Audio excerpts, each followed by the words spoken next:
tuning in. Today we're going to talk about title companies, okay, and how to find investor wholesaling friendly title companies.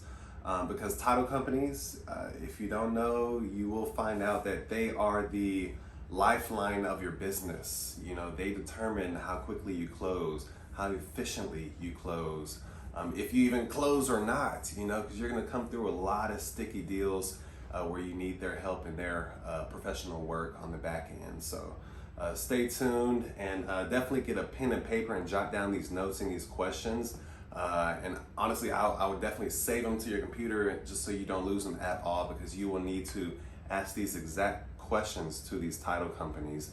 And just stay to the end, because I have the ultimate question, ultimate way to find an investor friendly or wholesale friendly title company. All right.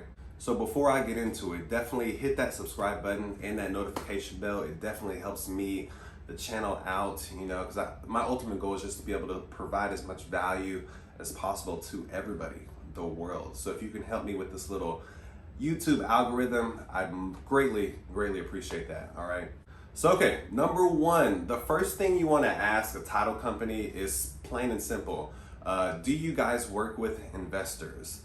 Because there's a lot of title companies out there that only work with realtors, you know, and the retail side of things. So you want to make sure they are even able to work with investors, how long they've been working with investors, and really how many investors they work with. Because maybe they have some one-offs, one or two investors, you know, and they can still close the transaction, but they're not really familiar with the process. So you want to make sure they're very well versed in wholesaling and just understand the investor lingo. Because a transaction between an investor and the retail side of things with the realtor are completely different, night and day. You know, we can close a transaction like 5 days, you know, but we have to make sure everybody else is on the same page with us, and that is very key, okay? All right, number two, make sure they understand what wholesaling is, you know? Because yeah, they may just tell you, oh yeah, we know how to do it. We know how to assign, assign contracts and everything. And then once you send them a contract, they're like lost in the woods, you know, trying to figure out how to do things. And you don't want to have to teach them how to assign a contract, you know, during a transaction. So that would be the worst. So just make sure they understand what wholesaling is. You can break it down to them, send them something, you know, like a PDF or something, you know, if you really want to work with them, or you can just move on to the next and find out who knows how to work with investors or what wholesaling is. All right. All right, number three, blind HUDs. So a blind HUD is basically when a seller comes to closing, when they're looking at the HUD, there's the buyer side and there's the seller side. You want to make sure that the title company can give you a blind HUD, which means they blank out the buyer side so they don't see what your assignment is, okay? So they can only see and view their side of things, their closing costs, if they're paying a portion of closing costs or taxes, and what their net proceeds are to the seller, okay? Very important, because I have had a deal, this was probably my third or fourth deal when I was just getting started, and the seller asked the title company, like, who is this, I was using another name because I had another company prior. They were asking who was making this assignment fee and what was an assignment fee.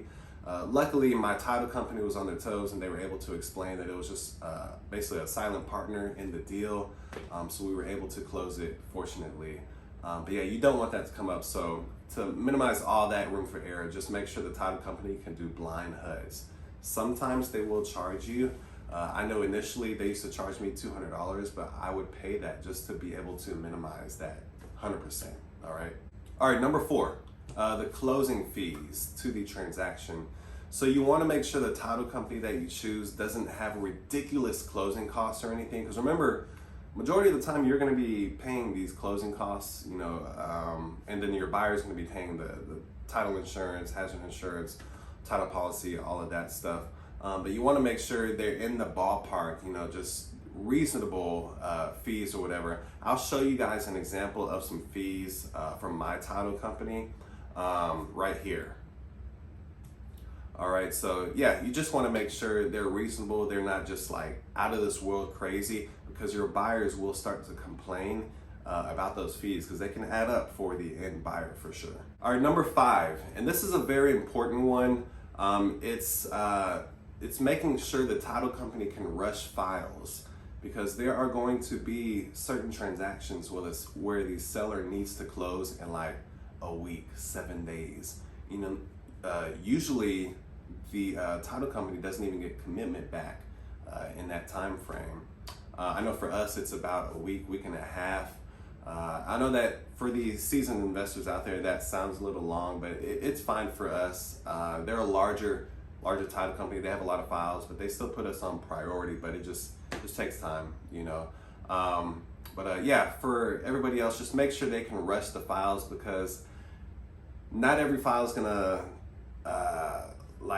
not every seller is going to agree with a 30-day close or 45-day close. What we traditionally tell them, oh yeah, I can close in 30 days.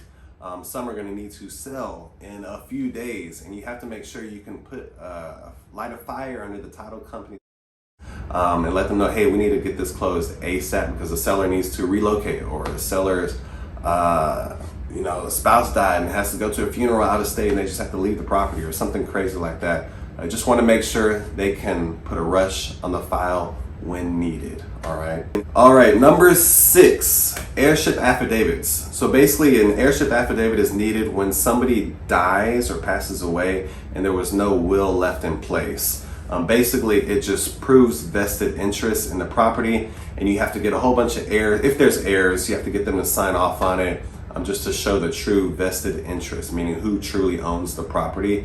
So you want to make sure the title company is familiar with completing airship affidavits.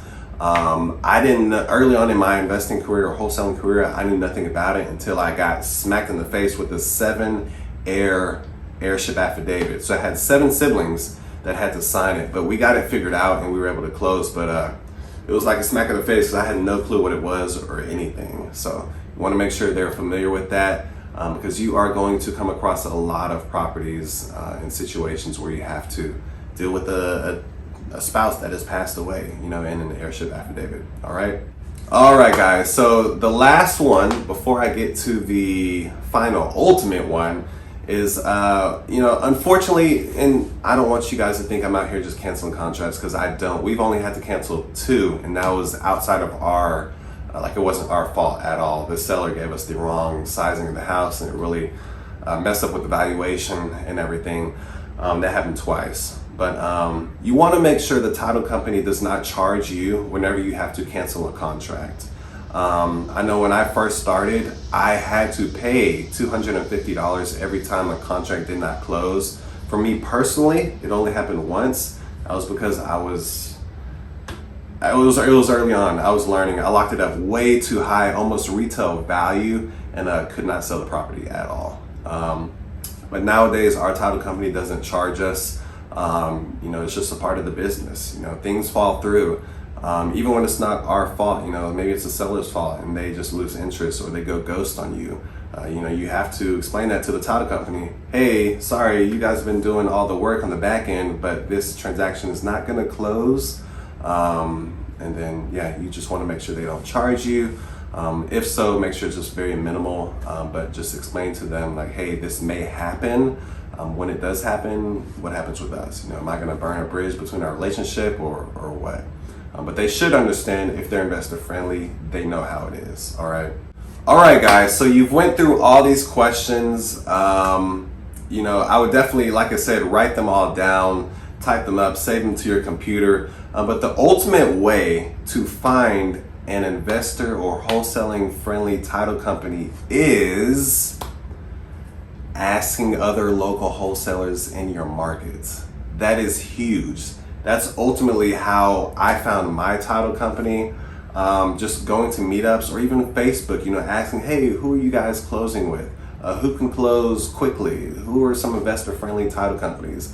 That is like a no-brainer. Honestly, you could just start with that, and that way you don't have to ask all these questions, go down the line list with these title companies, because it can be a hassle. I sent out tons of emails. I had a template set and I just sent it to them to see if they can check all these boxes.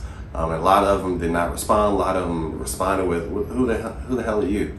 you know, because they're not really going to respect you from the jump. Because they think you're just a newbie, you know, which you are, and there's nothing wrong with that. You know, everybody has to learn, but these title companies are all about making money, and they don't really have time to walk people through the process or whatever. So just ask a local investor in your area, and just ask them who are you closing with, you know, and ask them if they can send over an email introduction. Like, hey, this is my friend here in Houston or wherever you're located. He would like to start closing with you all. They're about their money. If they're referred, like if you're being referred to a preferred customer of theirs, they're going to welcome you with open arms. Okay, so do that, and you'll be good to go. All right, guys. I really hope that this video was very informative, and you were able to really pick up on the knowledge that I was giving you guys and the questions. I didn't even really plan this video, but a few people had asked me yesterday for a title company and told me they were struggling with finding one. So I was like, man, let me just make a video, or a more detailed video, because I do have another video about this. But yeah, if y'all have any questions or whatever, definitely write them in the comments below. I personally respond to every single comment, literally. And if you haven't subscribed, go ahead and subscribe right now. And set that notification bell to on, because yeah, like I said, my ultimate goal with this channel is to provide as much value as possible, free value as possible.